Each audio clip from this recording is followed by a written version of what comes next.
श्री स्वामी समर्थ. कसे आहेत तुम्ही? तर तुमच्याकडे सुद्धा देवाला वाहिलेले हे सोनचाफ्याचे फुलं नक्की असतील. तर तुम्ही हे फेकून देता का? फेकून न देता याचा चांगला पर्याय सांगणार आहे मी तुम्हाला. हे फुलं खूप सुगंधी असतात. हे सुकलेली फुलं फेकून न देता याचा घरामध्ये पूर्ण सुगंध दरवळतो.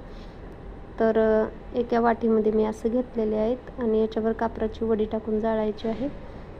सर्व घरामधून फिरवायचे. खूप छान असा सुगंध येतो आणि शिवाय हे फुलं इकडं तिकडं कुठं फेकून पण देण्यात येत नाहीत.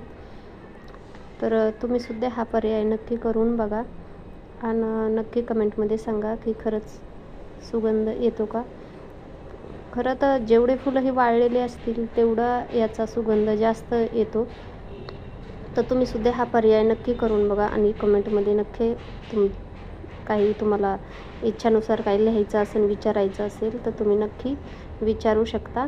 श्री स्वामी समर्थ. व्हिडिओ आवडला असेल तर एक लाईक आणि कमेंट करायला विसरू नका. श्री स्वामी समर्थ. धन्यवाद.